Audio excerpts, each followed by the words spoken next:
Hello, ladies and gentlemen. Welcome again with a new episode of Enjoy Your Mind. So, today's title is Evidence May Reveal Strange Truth About Famous Alcatraz Prison Escapee.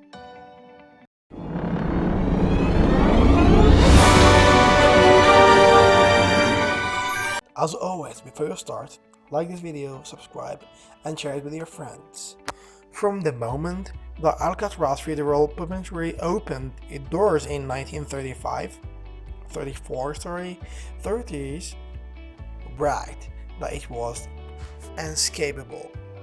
With scores of well-armed guards, state of the art security, and rough current of the San Francisco Bay surrounding the prison, not even the thugs convinced could find a way out. But that didn't stop boldest criminals in Alcatraz from trying. Three masterminds boasted out of their cells in 1962, though nobody could agree if they ever made it off the island alive. Decades later, their families received a series of letters that spelled out the truth for all to see. Unless they were all of hoax. That is, every summer, thousands of treasures and undertaking a 1.5-mile swim from Alcatraz to the San Francisco Bay. While this race is simply mean for sport, some use it as evidence supporting the most successful prison break in history. There was some serious chatter in the Alcatraz prison yard during the early months of 1962. Most inmates were content to quietly pass the time until their release, but three prisoners were desperate to get out. Likely, they had a plan. John Maurice, Matt brothers Collins and John Angelin, during a previous prison stint in Atlanta. It seemed like providence when the three bank robbers were assigned to adjust cells on the rock. They agreed to smuggle a few special items out the mess hall. Spoons.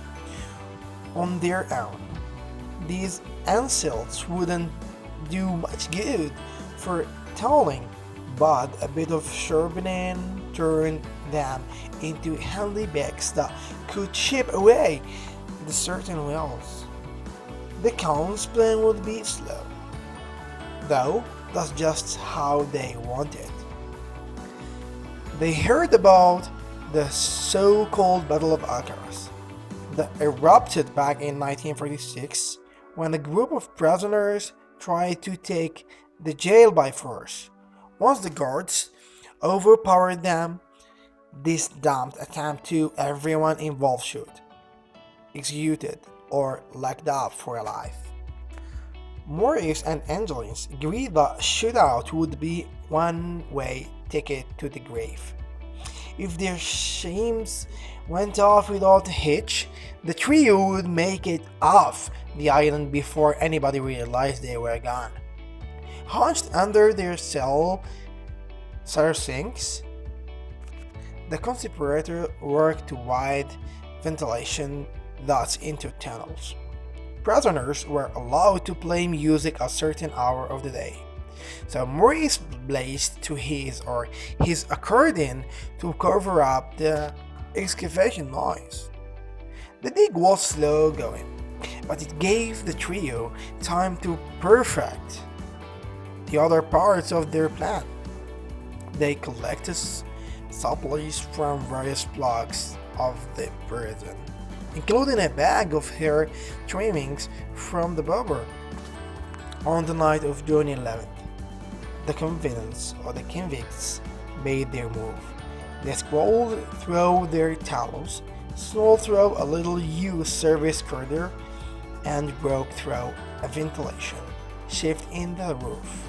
However, the metal grid made a loud flank when they pushed it aside. At that time, the guards made nothing of it.